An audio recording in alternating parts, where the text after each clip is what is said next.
Assalamualaikum, saya Syamsul Yunus dan selamat kembali ke Elektronika.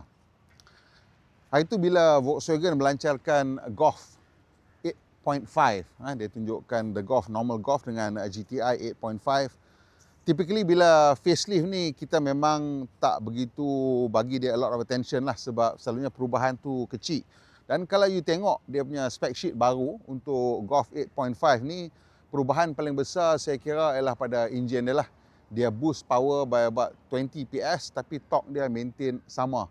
So nampak macam okay lah, it's not an insignificant power boost tapi tak adalah kata macam this is going to really change the character of the car. But is that true? Evolusi terurus Golf ni dia lebih kurang sama macam Porsche 911 yang saya boleh bayangkan, di mana dia memang maintain the overall shape and proportion of the car, cuma modernize it.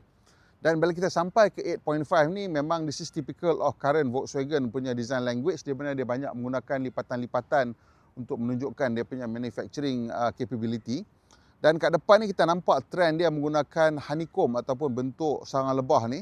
Kali ni dia sama, sebelum ni 8.0 pun dah ada sarang lebah, tapi sekarang dia tarik dah sampai ke tepi ni, lebih lebar lagi, dan sekarang dia digunakan kat bahagian bawah ni untuk dia punya lampu kabus. So nampak lebih lebar lagi dengan bila ada this black line kat tepi ni, tarik turun ke bawah, dia jadi macam mencengkam semakin lebar lah. And this is makes it the car looks even wider and more aggressive, dan sekarang lampu ni pun lebih slim lagi, di mana sekarang of course menggunakan still all LED.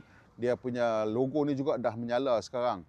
So apa yang telah berlaku dengan logo ni pun agak interesting juga. Dulu dalam ni adalah radar dia, tapi saya pun tak pasti kenapa, mungkin sebab reka bentuk ke kedudukan dia tak boleh perform semacam mana yang Volkswagen nak, so dia orang letak radar ni turun ke bawah. This is more typical untuk kebanyakan kereta, radar tu duduk kat bawah, and now it seems to perform much better. GTI ni menariknya dia masih lagi menggunakan rim yang sama daripada yang sebelum ni, nama dia Richmond. Kalau di setengah pasaran-pasaran lain, mungkin nampak rekaan yang berbeza untuk rim ni iaitu dia panggil Detroit, masih lagi 18 inci. Dan di tepi kita nampak perubahan di mana Golf GTI ataupun GTI punya logo ni, dulu ada kat depan ni dalam macam like plastik punya surround. Sekarang ni dah ubah just individual letters, which aku rasa adalah nampak lebih anggun lagi lah sekarang. Kalau kita tengok kereta ni daripada depan sampai ke belakang, kita akan nampak ciri-ciri pengurusan pengaliran udara yang cukup kemas lah.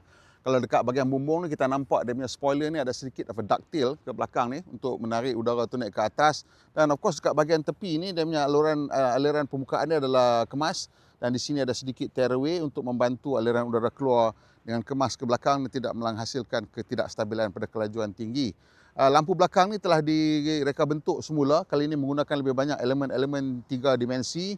Semuanya of course LED lah. Ini lampu reverse, ini lampu malam, lampu brake dan juga signal.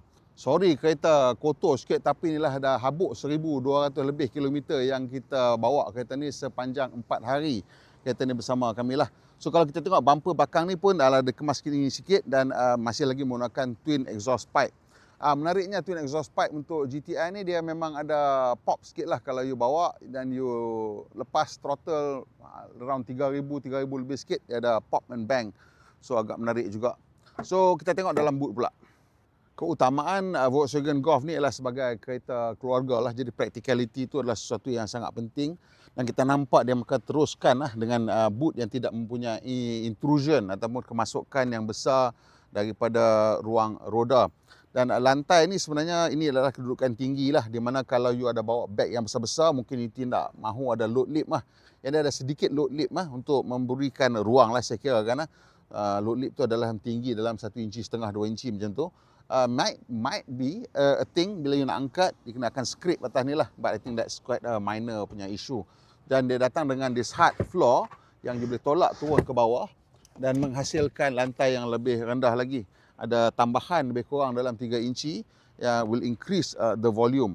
Dan boot ni ada tempat cangkuk di sini, dan juga ada panggil cargo hook lah. Depan ni belakang ni 2. Di depan ni dekat sini kat ujung ni pun ada 2 lagi. Ada sedikit ruang simpanan. Kalau you nak tengok apa dekat bawah ni, ada space saver spare and a little bit of tools. Dan juga dekat dalam space saver spare tu ada dia punya subwoofer untuk the Harman Kardon punya sound system. Kalau you nak menggunakan ruang tambahan, turunkanlah dia punya hard parcel shelf ni dan simpanlah kat mana-mana you nak simpan, kat rumah ke apa ke. Dan kat sini you boleh release boot ni, apa nama boot pula, apa seat back ni dia split 40-60, so you boleh turunkan, it becomes a flat floor. Dan juga dekat sini dia ada release untuk you buka, ada armrest daripada belakang, so you boleh masukkan objek-objek yang panjang. So practicality is spot on untuk golf. Typically memang European car, dia orang memang sangat particular about practicality, especially on their hatchback, and that's why the Europeans prefer hatchback much more than sedan because of their practicality. Okay, sebelum aku nak cerita tentang dia punya entertainment system ni, aku nak cerita tentang kursi dia sikit lah. So kursi dia ni memang comel lah, cantik lah. Depan ni dia menggunakan this quite a grippy material. Dia bukan suede tapi dia memang grippy lah. It's leather dengan perforation.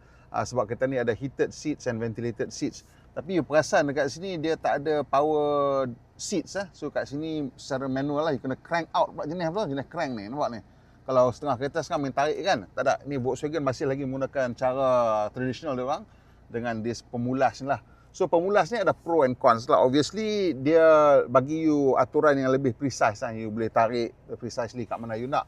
But of course dia lagi susah lah untuk you gerakkan. And that's just one of the things yang aku tak begitu berkenan lah tentang kereta ni. Rasa macam dia being stingy lah, kedekut dengan kita. Once you dah chosen the GTI, I feel that both seats should be powered seats lah. Perubahan paling besar dalam kabin kali ni berlaku di tengah ni lah, di mana sekarang kita ada skrin yang besar ni. Skrin besar ni kalau tak silap saya di Malaysia mula kita nampak pada Touareg. Dan sekarang ni digunakan untuk Golf. Di Europe dah gunakan juga untuk Tiguan lah, tapi di Malaysia masih belum lagi. So secara keseluruhan dia punya presentation of data ke maklumat semua memang tak ada isu lah. Volkswagen punya ergonomics and cockpit design still one of the best. So bila kita tengok kat sini ada beberapa benda yang saya berkenan dan tidak berkenan lah. So ini ciri yang paling berguna lah bila kita ada skrin yang besar ni ialah untuk sistem navigasi lah. Dan the navigation system on this car yang on board is not bad at all. In fact, cuma mungkin kalau kita fikirkan maybe dia punya traffic information tu tak completely up to date, but otherwise it's fine. And yang bagus je sebab dia dah integrated. Kenapa you nak gunakan onboard navigation and not your own Waze ataupun you punya own Google Maps. You boleh guna Waze dan Google Maps dengan mirroring ataupun dengan Android Auto dengan Apple CarPlay. Tapi kalau you gunakan function tersebut, dan you tidak akan nampak you punya turn by turn dekat head-up display. So sekarang ni you tengok kat sini tulis 250 meter kena buat U-turn. Kalau saya ambil kamera ni, saya ambil gambar dekat sini, juga you akan nampak bahawa dia tunjuk dekat sini juga ada 250 meter kena ada U-turn. So you boleh gunakan dia punya turn by turn di sini bila you gunakan navigasi, and that's the plus point. Otherwise tak adalah ciri lain sangat yang you nak gunakan, and just setting semua tak memerlukan skrin yang besar. But I do like that the fact that this car ada heated seats and juga ada ventilated seats. So you might be thinking macam mana nak guna benda ni? Well, interestingly you boleh have the heat all on and the blower all on at the same time. Jadi the result dia ialah bila let's say you naik Cameron Highlands kan, atau tempat-tempat yang sejuk sikit, and you boleh panaskan kursi you and juga gunakan blower at the same time, so that the heat naik lebih cepat dan you berasa lebih panas lebih cepat. So dekat negara sejuk dan you boleh jimat penggunaan heater lah. Dekat Malaysia ni kita akan jimat penggunaan aircon. So kalau you tentang eco nak menjimatkan tenaga, that's good thing. Steering wheel masih lagi sama, ada pedal shifter, kereta ni dengan 7 speed DSG. Kat bawah ni ada USB Type-C 2 ketul, dan kat sini juga ada wireless charger dengan clip ni lah. So you boleh letak you punya phone sambil wireless charging, dan dia tak bergerak ke mana-mana. That's a good thing. Kat tengah ni masih lagi menggunakan reka bentuk yang sama lah, piano black, which I'm not a big fan of. Talking about piano black, kat tengah ni juga ada satu switch cluster yang touch sensitive, and dia tak ada haptic feedback, ada bunyi saja. So I don't really like that one. Rupa pun nampak a bit cheap lah for Volkswagen. And ada satu lagi, ada panel kat sini yang menggunakan idea yang sama, iaitu piano black switches. I don't like either of them. I much prefer this older traditional Volkswagen style switches yang nampak lebih mewah. Harman Kardon, and that's dia punya blind spot indicator. Depan ni ada 2 cup holder, one yang boleh kita simpan dan buka balik. Ini which is typical for Volkswagen, dah dekat 20 tahun dia pakaikan sistem ni. Dan ada 12 volt punya outlet di bawah ni. So ni kedudukan saya di depan. Jadi kedudukan saya di belakang ni taklah teruk sangat. Masih lagi ada setengah penumbuk. So it's quite okay, dan kaki saya boleh masuk ke bawah kursi depan. So the condition ataupun the seating position kat belakang ni taklah parah sangat. That's it. Dah tak boleh laraskan lagi dah. Dan ada center armrest yang ada 2 cup holder besar dengan 1 untuk botol kecil. Dan kat atas ni ada 2 poket, kat bawah ada 1 lagi poket, kat belakang ada larasan untuk suhu dan 2 USB Type-C. It's a fairly basic interior, tapi the build quality is pretty decent lah. But you know, on this one, even at the back ni you still getting hard plastic lah. So there's some places where the VAG group is just trying to save a bit of money lah. Tapi nice things is that dekat dalam dia punya door pocket ni still masih lagi berbalut dengan non-woven fabric lah. So kalau you letak kunci ke, shilling ke, dia taklah bergoyang-goyang dan bunyi krek everywhere. And nice dia bagi LED reading lights kat belakang ni. And of course untuk ISOFIX, I like Volkswagen punya approach. Always VAG Group dia bagikan cover. Jadi ni cover ni melekat lah. So you tak payah risau hilang. Bila ditarik dia turun duduk kat bawah. And it's not going to be in anybody's way, and you can easily see the ISOFIX mount. So that's a really, really good thing. Ya, dengar Yes. Okay, sekarang ni kita ada dekat home ground untuk Golf GTI ni. You guna pedal shifter, you layan corner-corner ni You tengok macam mana dia punya steady-nya, boleh tackle semua corner-corner ni. Basically, you just masuk at the correct speed. Dan bila you nak keluar tu, dia open up macam you tekan, you boleh rasa entire front end tu tarik kereta tu masuk ke dalam corner tu. Tengok as long as it opens up, you tekan je. So it pulls the whole car in. Dia tak ada nak understeer ke. Very sure-footed.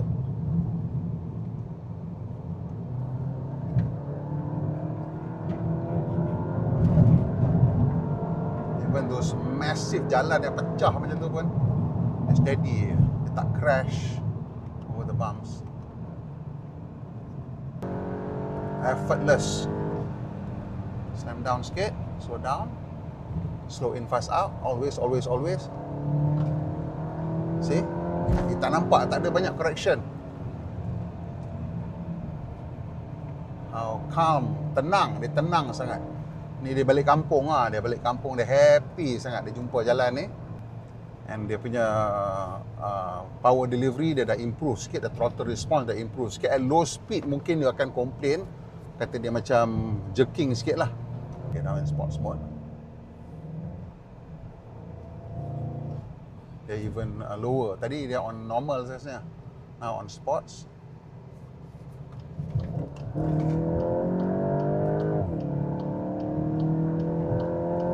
That's downshift to second gear tadi tu. Kena be careful, blind crash ke benda macam tu, you kena be sensible lah kan. So see it's coming down. And the brakes are beautiful. Enough feel, linear. You boleh adjust dia finely. Memang, you know, it's just susah nak kata apa lah. And the right quality kan, typical of Volkswagen sekarang.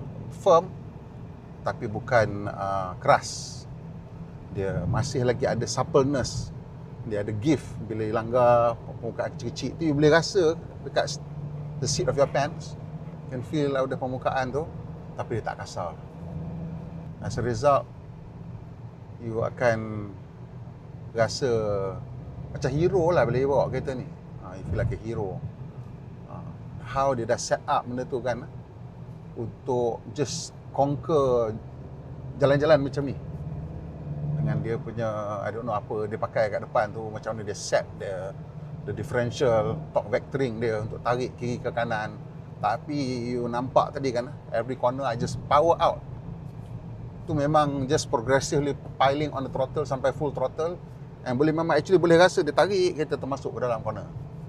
Memang kalau you panggil torque vectoring, itulah kot torque vectoring, betul-betul dia tarik kereta masuk into the corner. The one thing I nak sebut pasal kereta ni ialah kereta ni perasannya, I don't know, maybe I don't know, tapi bila I langgar slow speed langgar permukaan yang tak sama macam kita panjat tebing ke apa ke, dia squeaking.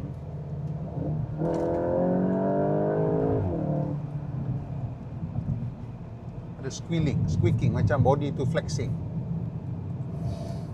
I don't know whether it's flexing ke, tak sengaja ke, sebab sekarang Honda kan tengah buat slightly softer bodies kan, just to give it some give so that they get more mechanical grip ke apa, kita tak pasti, saya pun tak faham lagi benda tu. But anyway, this car memang dia punya mechanical grip tu saya rasa banyak because you boleh push dia into the corner on the throttle. On a front wheel drive car selalunya dia akan wash out, tapi ni tak. Apa pelik, dia layan sebab everything feels balance. Macam mana dia punya berat dia semua sama, so brake ke throttle ke, macam you playing a well-tuned instrument tau. Steering, everything rasa macam seimbang. Dia main makan satu-satu kereta, enough gap sikit dia main macam tu. I mean, puas main dekat back road ni lah, itulah. You ada traffic, you ada power, you ada control, so you boleh potong satu cantas. So, kalau nak potong 10 sekali susah kan. Itulah sebabnya you nak ada power tu sebenarnya.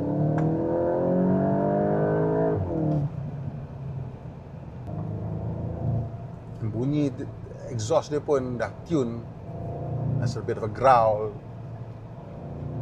tapi tak loud sangat.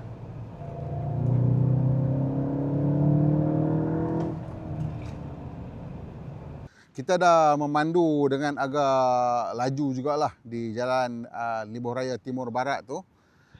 Dan memang kita dapati perbezaan antara Golf 8 dengan 8.5 ni agak signifikan, walaupun perubahan teknikal yang dilakukan tu nampak macam kecil lah.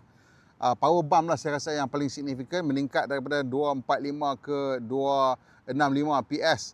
Torque sama lah, set at 370 Nm, tapi dia orang dah retune balik the engine mapping so that you dapat response yang lebih serta-merta.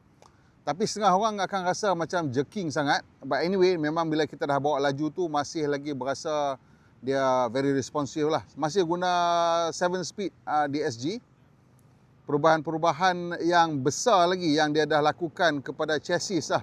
Yang ini yang saya rasa menyebabkan satu peningkatan. So, selain daripada perubahan enjin dengan powertrain tadi tu, dia punya perubahan dekat chassis tu yang saya rasa lah. Okay, dia ada perubahan aerodinamik dan sebagainya, ialah dia orang dah retune dia punya diff lock punya software yang ada dekat dynamic chassis control tu.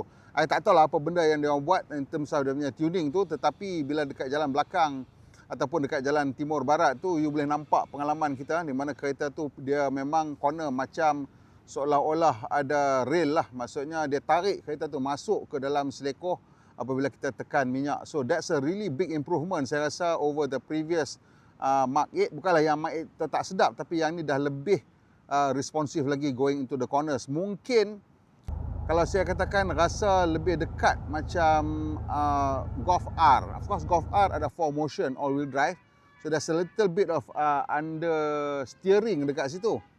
But yang ini dia tak understeer, dia memang tarik nose tu masuk, and maybe you akan rasa it's a little bit too twitchy for you. Okay, kalau korang rasa berbaloi ke tidak untuk ambil yang 8.5 ni, ataupun dia simpan duit tunggu the next generation Golf 9 baru nak beli. Saya rasa kalau you dah ada bajet, this is a big enough improvement untuk you merasa ada perubahan. Tapi if you already have an 8, then it's probably just best for you to wait into the 9.5 lah. Tapi kalau you punya Golf 7 ke ataupun Golf 6, this is going to be, saya rasa, a big jump. in terms of dia punya driving dynamics, dan you akan berasa the technology leap is quite big in terms of dia orang punya chassis tuning from Volkswagen. Tolong komen sikit apakah yang korang rasa korang paling berkenan dari segi kosmetik dan interior changes and feature changes dekat kereta ni. Dan kalau tengok sampai ni, tekan butang like, kongsikan dengan kawan-kawan. Yang mana belum melanggan, tolong tekan butang langganan dan butang loceng supaya tak ketinggalan bila kita muat naik video terbaru. By the way, kalau you tengok sebelah sana, kita ada Kawasaki Z650 RS. Yang ni, Tori, kita bawa juga ke sini untuk cari hujan. Monsoon Ride 2025 bersama dengan Golf GTI. Mana Malaysia, mana berhemah. Kita jumpa lagi insyaAllah.